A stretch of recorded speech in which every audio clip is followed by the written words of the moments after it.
guys, welcome to another episode of My Something Random. So today I'm going to put up a video on the Grizzly G0858 8-inch helical head joiner. Now there's only been one other video that I can find on YouTube, and it's just an unboxing video. This isn't going to be so much of an unboxing video as it is kind of going over the machine, kind of telling you things that I like about it, what I kind of had to do to set it up, and just kind of looking at it overall fit and finish and kind of the guts of the machine, as you will. So stick around and we'll go through the machine. So starting off with, we have a 8-inch joiner, which means it's got an 8-inch bed. It's got the helical cutter head. And this is different than a spiral cutter head. If you notice that these are off at an angle, and so when you're cutting, you get that shearing action. Whereas a spiral cutter head, the cutters are all placed straight at the piece, and you're not getting that shearing action. The advantage to having a helical head is obviously the ability for carbide to really keep an edge way longer than high-speed steel. And then of course you have a square cutter, which you can rotate a cutter head if you ever get a chip on it, and you get much longer life. Also advantage is you have quieter operation, and it just overall is going to work better for you. But you're going to pay a premium for anything with a helical cutter head, boy, I can't talk, over that with standard knives, and they're usually going to be about $1,000 difference. So if you can afford it, I highly recommend getting one with a helical cutter head. But if $1,000 is too rich for your blood, that can also be updated at a later date when you do get funds by the brand Helical. And Helical makes pretty much cutter heads for almost everybody on the market, and you can upgrade any joiner and or planer with a replacement helical head. So this is considered the parallelogram joiner. It means you have one bed that is parallel to the other end, and of course you have an adjustment lever here. Slightly different than the Powermatics. If anybody has seen the Powermatic adjustment lever, you're used to seeing this knob on the outside. With the Powermatics, you're able to turn this with your hand and slightly adjust the height of the table. This isn't so much like that. You just have to loose it here and push down or pull up, and then it will adjust this on the depth gauge. This right here is movable, so you can zero it out to wherever you need to.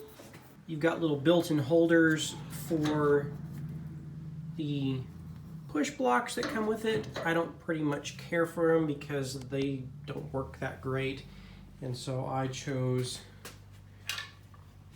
to upgrade to something like this with the little stops in the back that catch the edge of the board. Work a lot better and don't slide off your piece. So right out of the box, what you're getting is the joiner is completely assembled, other than this thing here, which is just swiveled out of the way, and you have one bolt to install.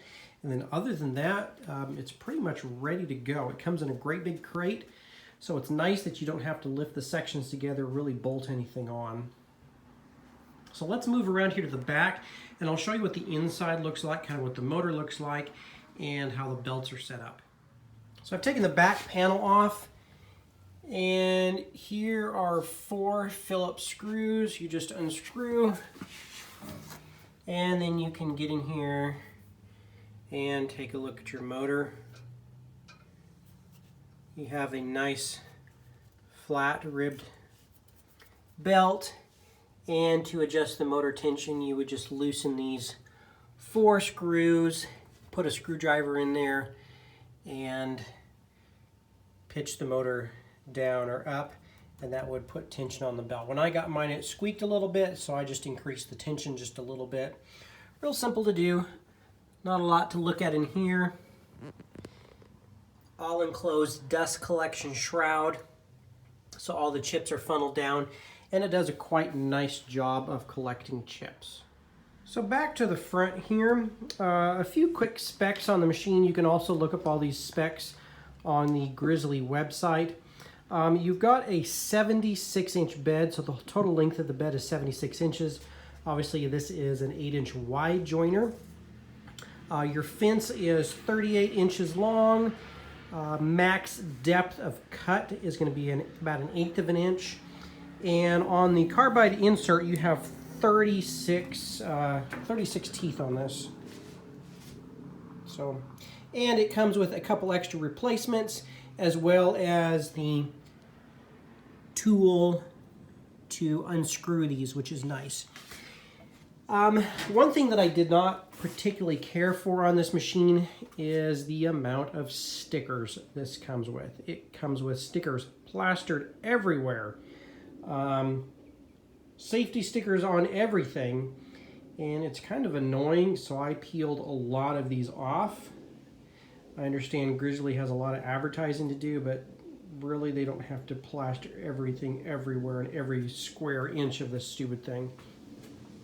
Your fence does have stops at 45. These can be adjusted. You have little blocks here and a set screw here. I hardly ever tilt my fence, and so I just made sure it was square at 45 with a precision square. Now, right out of the box, you'll want to check for flatness of the bed. I am not going to go through the procedure to completely do that from start to finish because it's a little bit of a pain in the rear, and I highly recommend going over to the Wood Whisperer's website and watching his video how to make sure your plane beds are parallel to each other. But really quickly, just going over kind of what I did and didn't do from right off the bat. You want to get a precision straight edge that's within, you know, 1/1000th to 2/1000ths. I think this is accurate 3/1000ths over the whole length of the thing. And you're going to measure here to here. Also, you're going to support it on this side and then measure it to this side. And then one thing is also you're going to measure this on the diagonal, because the whole thing, every corner and the whole thing can pitch and roll. So that's another reason why when they tell you move this, to not lift it by these beds, because just a little bit of moving can throw this off a little bit. Now these shrouds right here come off.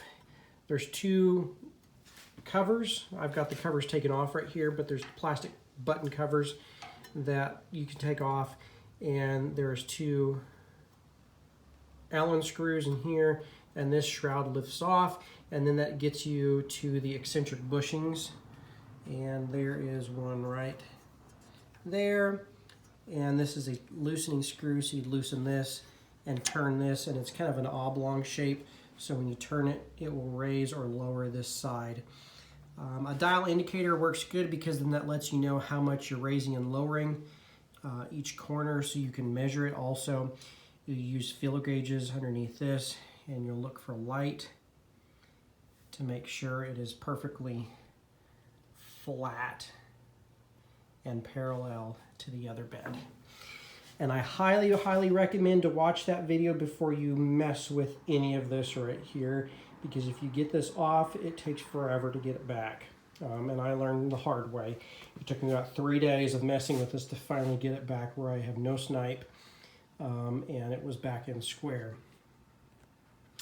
Now one thing, mine, I don't know if it was because I fiddled with it or I wasn't doing something right, but you'll notice if your bed isn't perfectly square, when you pass it through, you'll get snipe, but your snipe will be off at an angle, which made me think, because it was off at an angle, that one corner was lower than the other, causing the snipe to be off. Now, if you get a perfectly straight line across here and you get snipe, that means your bed's square. You just need to adjust this table. This table needs to be higher than these. So you keep adjusting this table ever so slightly until your snipe disappears and these tables are almost perfectly flat. So you'll make a pass here, you'll have a little ridge here of your snipe, and then you put it back up here and raise this table up to fill in that gap that you've created where your snipe is, if that makes sense. Really, really like this planer. Very happy with it. Obviously, I wish I could have gotten a bigger one, but I couldn't afford a bigger one. I wish they would have made a 10-inch. It would be nice to do a 6, an 8, a 10, and a 12, not just jump from an 8 to a 12. It might be more affordable for people who can't make the jump to a 12. But there's a lot of videos on YouTube to actually turn your 8-inch and double the capacity on these, which is actually not a very difficult thing to do. Oh, real quick also,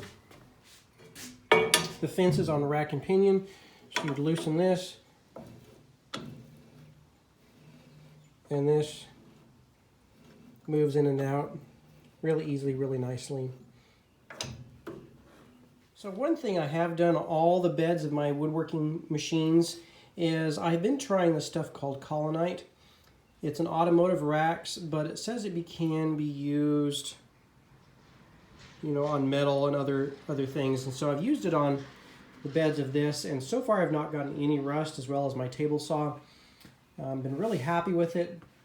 So far this has, you know, been the best stuff that I've used. It's not like a paste wax where, you know, it wears off as quick. So yeah, give this a shot.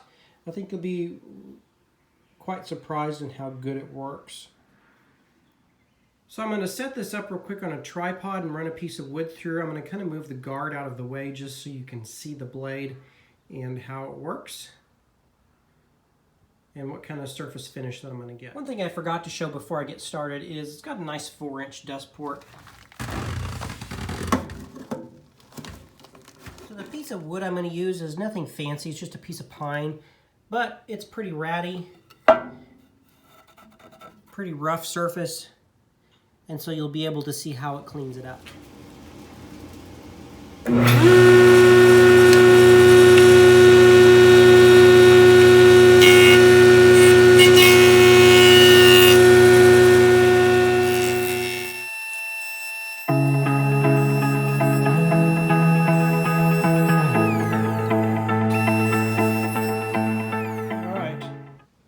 This is the surface that I'm getting. As you see that little tiny ridge there, I got a little tiny nick in one of my blades.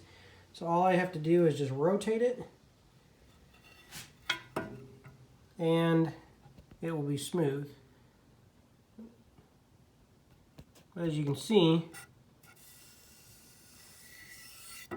very, very smooth surface.